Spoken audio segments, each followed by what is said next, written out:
here it goes.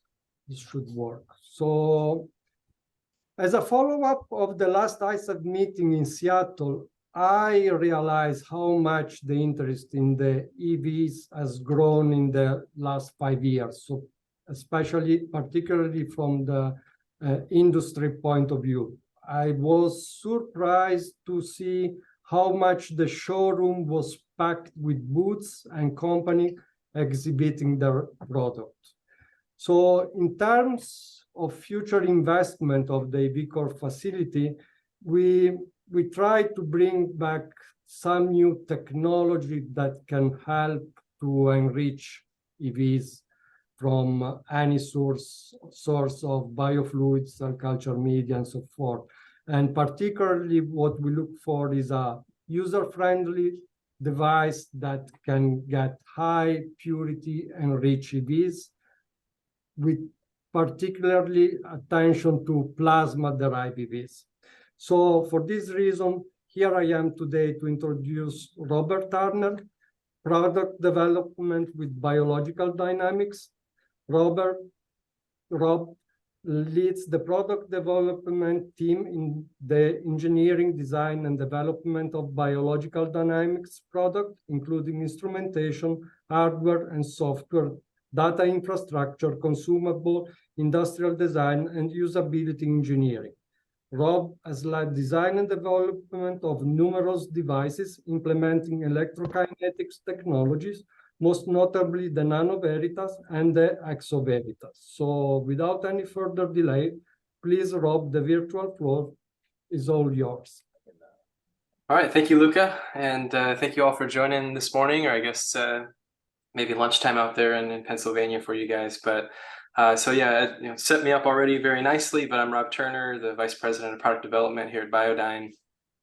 And I'm excited to share with you all today some updates about our ExoVerita Pro system, which is a system that we've developed and intend to deploy for isolating exosomes and making that experience a lot easier. So yeah, happy to share with you guys how we accomplish that, how we do that, and hopefully how we can work together here in the future moving forward. So to kick off, get the slides going. Here we go. So who are we? So Biological Dynamics, the exosome company. So one of our really new goals is, when you think of exosomes, we really want you to first think about biological dynamics, very much so in the same way that you might think of Illumina if you want to think of next-gen sequencing or things like that. And really, we're trying to empower, the exosome research and diagnostic community with our novel technology platform. And this is a platform, by the way, that was originally developed out of a lab at the bioengineering department at UCSD. And my background, by the way, is in bioengineering out of that same department at UCSD.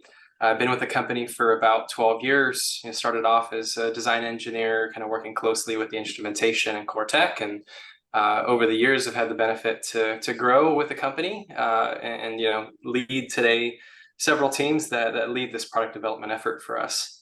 So, what we've done effectively really over the last decade is some fundamental engineering and science work to develop an automated high purity exosome isolation and discovery platform. And again, that's most of what I'm going to be talking about here today. Leveraging that platform, we have developed a pancreatic cancer diagnostic test that really shows, class-leading sensitivity and specificity. And there's additional cancers and some data that we've got behind that with lung and ovarian and others as well. So we're setting up a pipeline of diagnostic tests that leverage the same tool to be able to offer early cancer detection testing. We've got a very strong IP portfolio, advanced manufacturing know-how on how to make these chips and instruments, a very highly experienced leadership team, and we are based out of San Diego. We've got a CAP-CLIA lab on site as well, where we do offer some sample testing. So without further ado, I know this is an EV series, and so hoping everybody here is familiar with EVs and exosomes, but wanted to kind of highlight our particular perspective on them. And obviously, I think we all, especially if we're all here today, we realize there's a very clear potential for them, but challenges have really gotten in the way and kind of limited their use for both research and clinical use as well.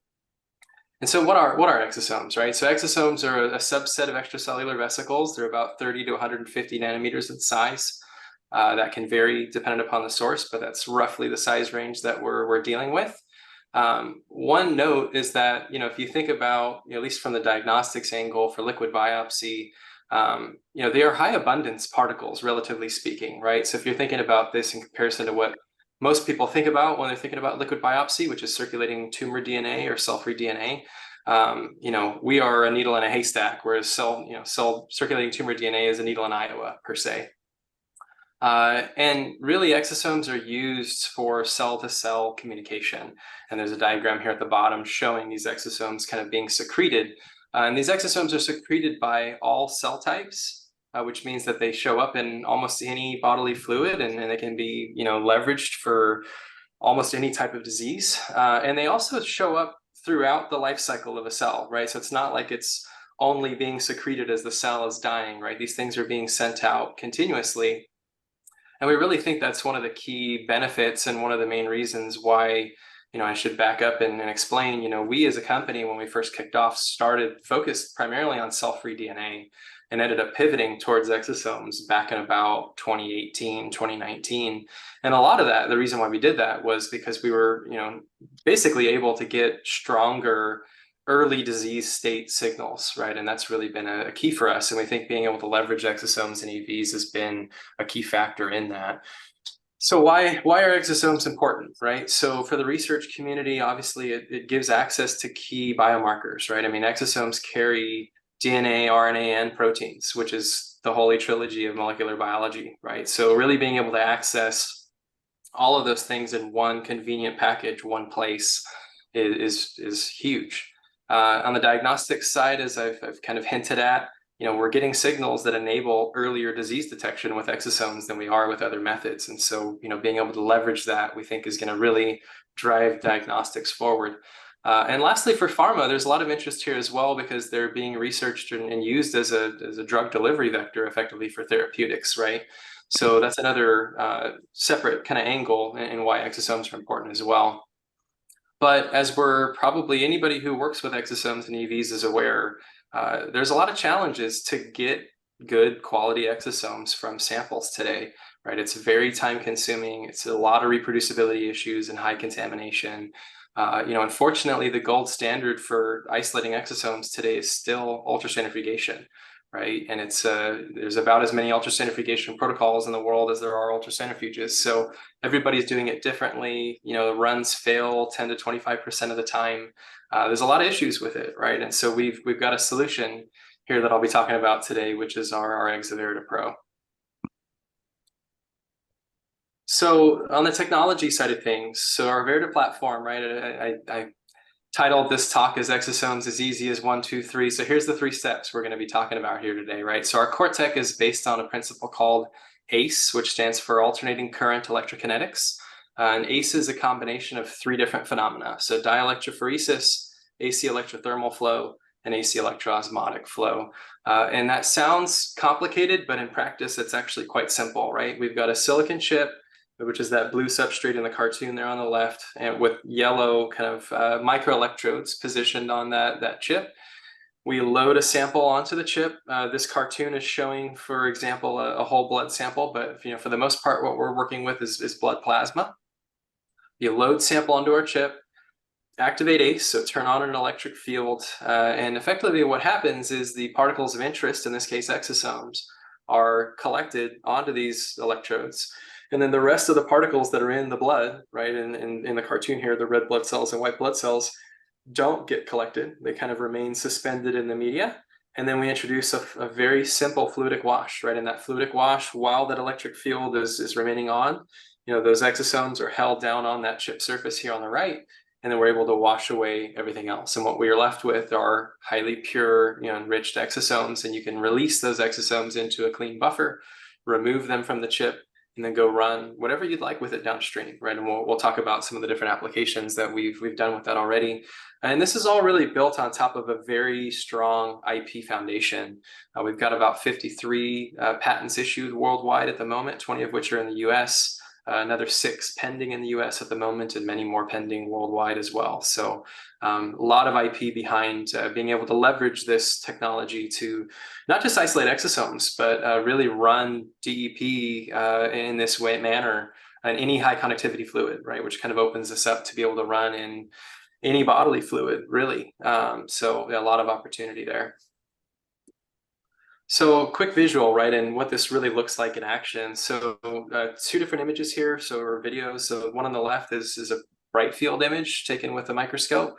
So bright field is just white light, right? And so what you're seeing here, right, these circles are our microelectrodes.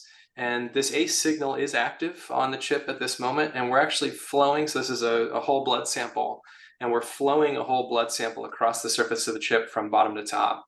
And these dark vertical channels that you can see here on the surface of the chip, they look like physical flow channels. But what you're actually looking at is the electric field that's emanating from these electrodes is pushing those red blood cells away from the electrodes, right?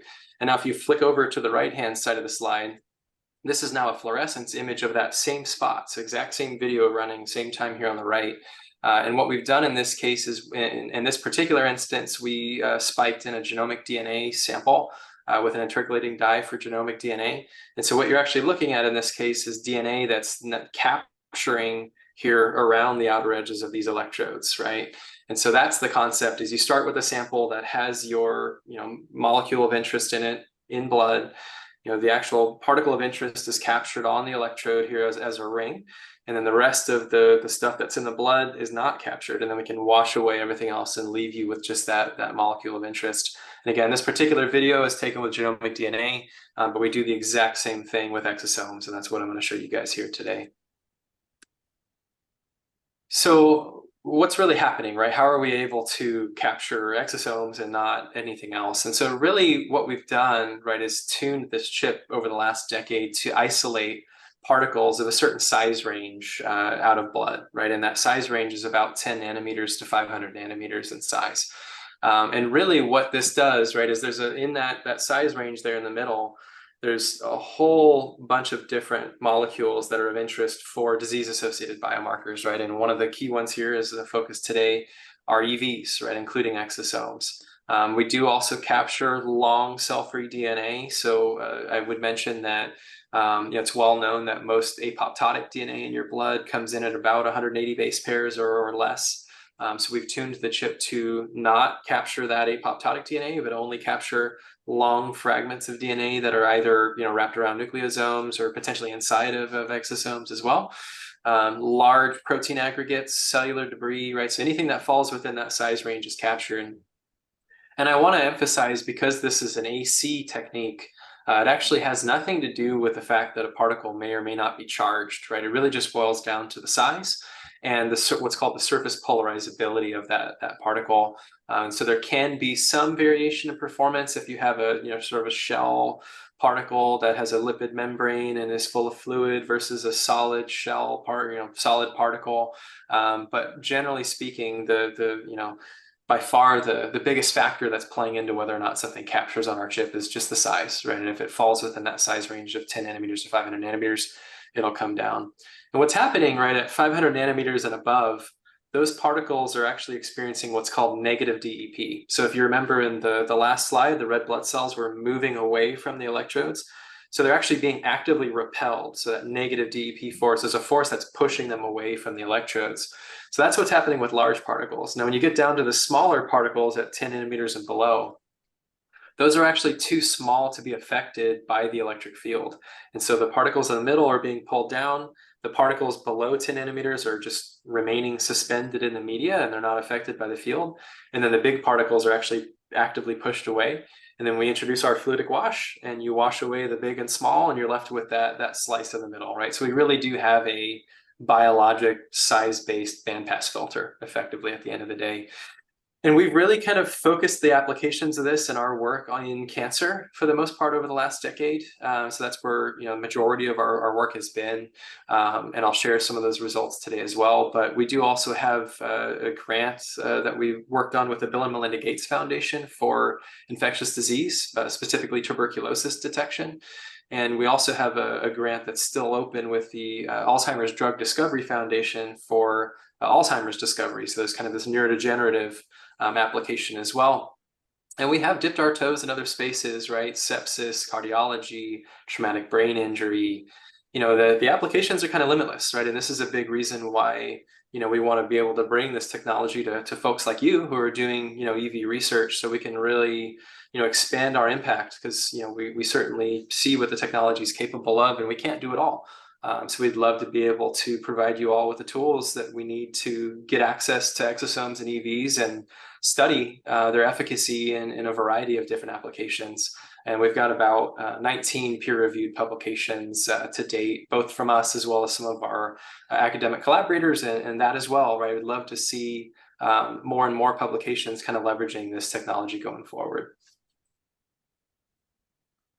So now, how do we productize this, right? So this is just kind of highlighting mostly the usability differences between our ExoVerita Pro product that we're bringing to market, and you all hear very, very soon, literally within the next month. And really what we've got with this ExoVerita Pro, the key word here is automated, right? We've got an automated exosome discovery platform. And so I highlighted earlier that ultracentrifugation is still the gold standard today. And there's a lot of issues that come with that, right? It's a very manual process. It basically takes a PhD to get that work done for sample prep. More than 3 hours of hands-on time. It usually takes more than a day to get an isolation complete. There's a lot of manual steps along the way, right? A lot of manual pipetting where you have to go pull, fragments out of a certain layer from what you ultracentrifuged. There's just so many sources of variations. It's not unexpected that we're seeing, 10 to 25% of the time people's runs just fail, right? And we're seeing massive variation in the output that we're getting from those types of systems. So with the ExoVerita Pro, right, in this automation, we've reduced that hands-on time to less than 5 minutes. It is literally a system where you start with a cartridge, you load in your sample and 2 reagents, seal it, put it into the instrument, hit go on a touch screen, walk away, come back after 3.5 hours, right? Pull off your exosomes and go do whatever you'd like with it downstream, right? So it's something that no longer requires a PhD to do the work, right? It's something that a technician, right, could fire up and run in a very easy and automated fashion. And that's really what we want, right? Is something that gets us reproducible results, is easy to use. We want to be able to focus that PhD brain on how do I now leverage these exosomes for the diagnostic capabilities, and what biomarkers are there and present on these things, not how do I get consistent sample prep out of these exosomes upstream. That's something we can achieve here with technology and engineering. So how does this compare, right? What kind of data are we getting off of our system in comparison to ultracentrifugation, right? Again, as the gold standard. So I've got 3 different angles here, but the key takeaway point is we do get better yield, better purity, and better reproducibility right across the board. The first box here on the left is highlighting particle yield. So this is kind of a controlled experiment where we put in cell culture EVs and buffer. So controlled number of EVs going into both systems, and then measured the number of EVs coming out on the other side. So just a total measurement of EV output. And we're sitting at about a 2-fold increase over what you would get off of ultracentrifugation today. So about 4.6 E7 particles compared to 2.2 E7 with UC. The other factor here, though, to highlight is the reproducibility, right? So you can see the error bars here on the 2 plots, and we're sitting at about a 20% CV for our output off of our system, whereas ultracentrifugation is sitting closer to 75%. And I will highlight, we had this work done by a commercial source for doing the UC. So, they offer this as a commercial service all the time, right? So these are very well-trained operators. This does not really necessarily represent the research community trying to do this themselves, right? I think this is basically as good as this is going to get in terms of data that we would get out of UC, and we are beating that pretty significantly. The other angle to this, which I have here in the center, is how our concentration output looks like in comparison to UC. So because the output volume from UC is higher and ours is lower volume, so we are getting more EVs in less volume.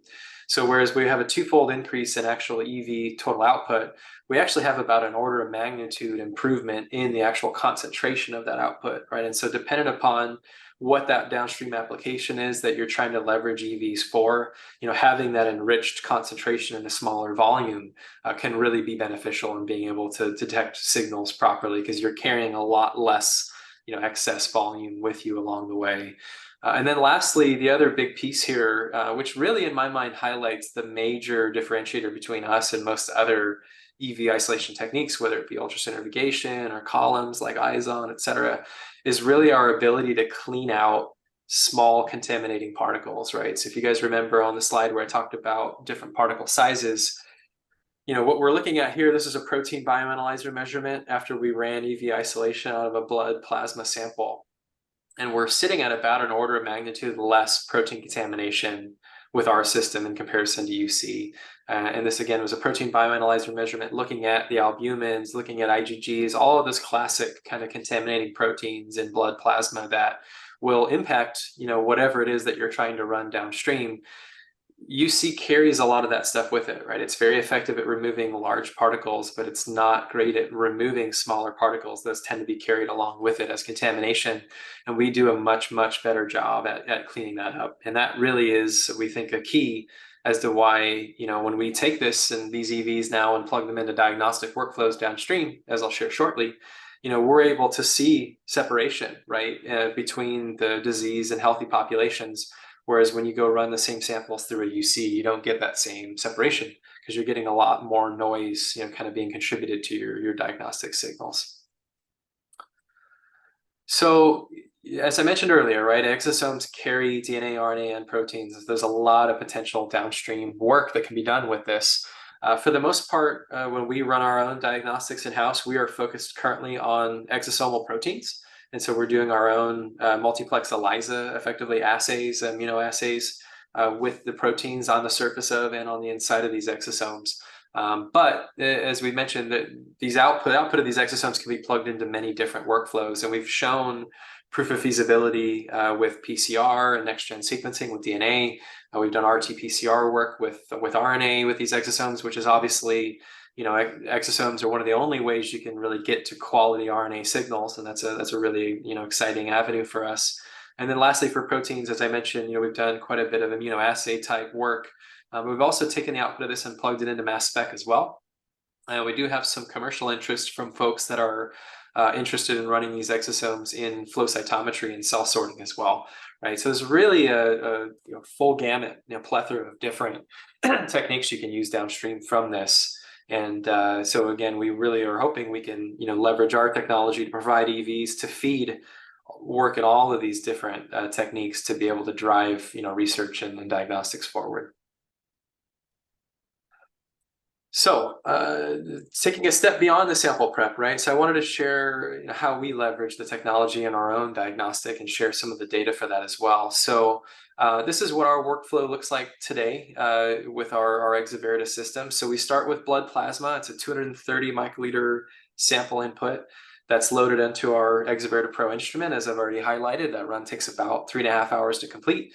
And we produce an EV eluate. It's a 35 microliter volume. So this system is very well tuned to work with small volume, kind of precious patient samples, right? And as I'll share shortly, right, we've worked with a lot of early stage pancreatic cancer samples in particular. So being able to get meaningful, signal out of small volumes is very important. But we take that output. We currently run it on an off-chip Luminex assay to kind of analyze different EV protein biomarkers. And again, just to highlight this, right, the key difference here in comparison to just taking plasma and running it in a Luminex assay, by running it through our chip, we're really enriching and isolating EVs. So by running it then in a downstream protein assay, such as this Luminex assay, we're really able to look at that exosome-specific fraction, right? And that is really key in terms of being able to drive the performance that I'll share. But we take the output of that today. We've developed our own machine learning algorithm that takes the input from a panel of different protein biomarkers. In the discovery phase, we're typically working with a little north of 50 markers, but for any given cancer, we're usually working with 6 to 10. The data I'll show here shortly for pancreatic cancer works with 8 protein markers, but those markers are fed through our algorithm. And then that algorithm is ultimately making a call about whether or not that sample is at high risk or low risk for the disease state of interest, in our case, cancer. So this is just some pancreatic cancer training data that I wanted to share, that we shared recently at an AACR conference this year. And in this study population here, broken out on the left, we had 105 total PDAC cases. So these are, PDAC is pancreatic ductal adenocarcinoma, so kind of the most common form of pancreatic cancer. 105 cases, 545 controls there on the right. Very evenly distributed in terms of sex, and age as well, in terms of the distribution of the samples that we're working with. But I really want to highlight here that we have actually focused this testing exclusively on stage 1 and stage 2 samples. So you can see the numbers there. We've got 39 stage 1 and 66 stage 2 samples. And really, accruing these samples is no easy feat, right? And that's something that we worked on over the last many years to be able to even get access to samples like this. But one thing I want to highlight, right, coming back to exosomes and EVs, is really leveraging the power of these EVs and exosomes gives us the ability to detect cancer this early, right, in that kind of stage 1 and stage 2 profile. And so on the right-hand side here at the top, this is our results from this training set. We're producing an AUC of about 0.97. And the sensitivity is sitting at 93.3, and then specificity is at 91%. So this is absolutely phenomenal data, right? And I would encourage you guys to go dig and look at the data that are coming from a lot of the folks that are doing things like early cancer detection today.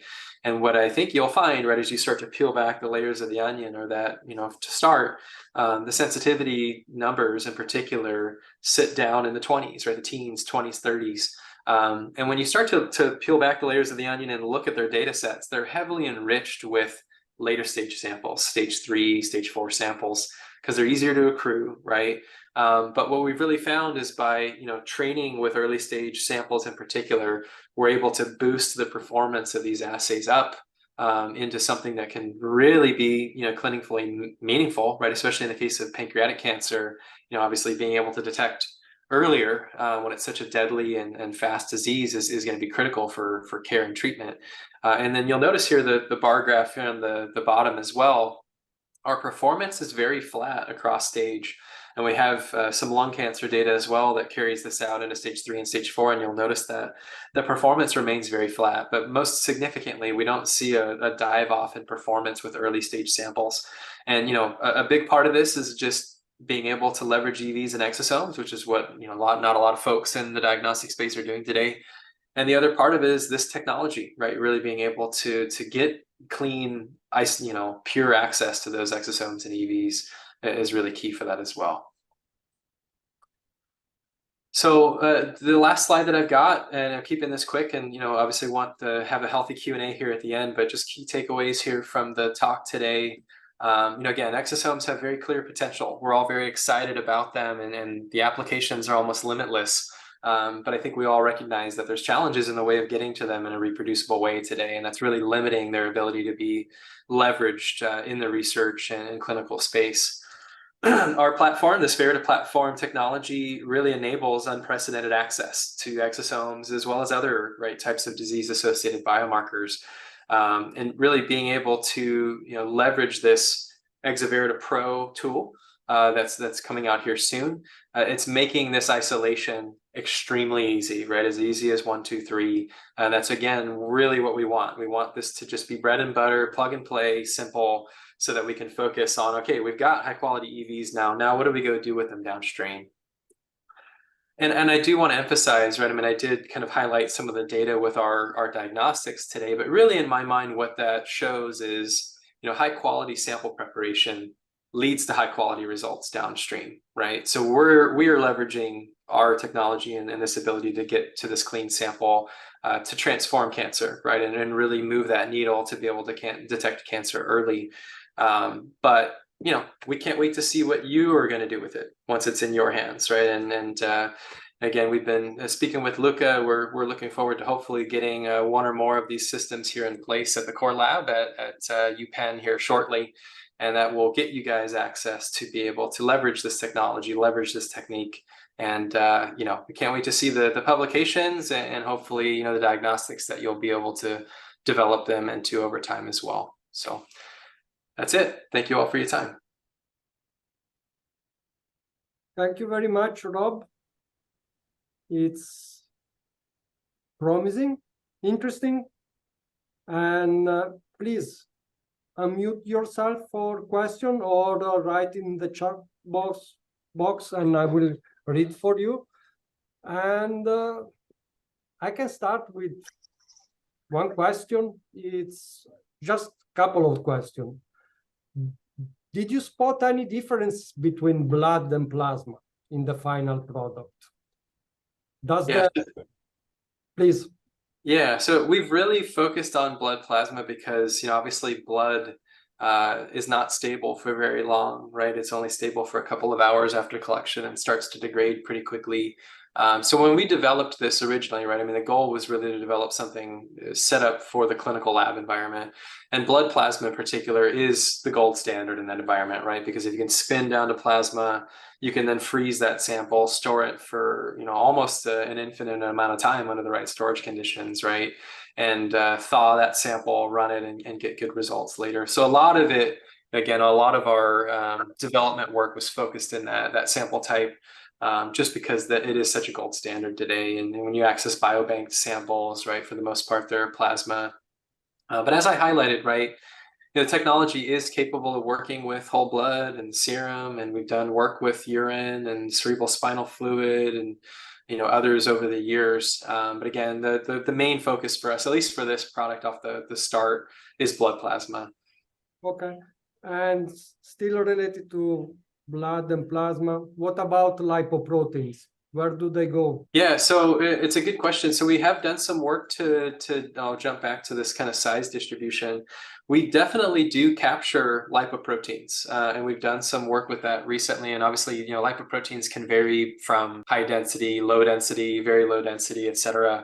And for the most part, until you kind of, can you look at the size distribution of those particles, again, that 10 nanometer cutoff point, is roughly speaking where we capture. So if you've got lipoproteins that are north of that 10 nanometer figure, kind of in the 30 nanometer range, right, which is where I think a lot of them fall, we do capture them, right? And I will mention, because this capture range is 10 to 500 nanometers, EVs fall from about 30 to 150. So we do capture all, exosomes are 30 to 150. So we do capture all exosomes, but there's other types of EVs and lipoproteins and other things that are in this size range.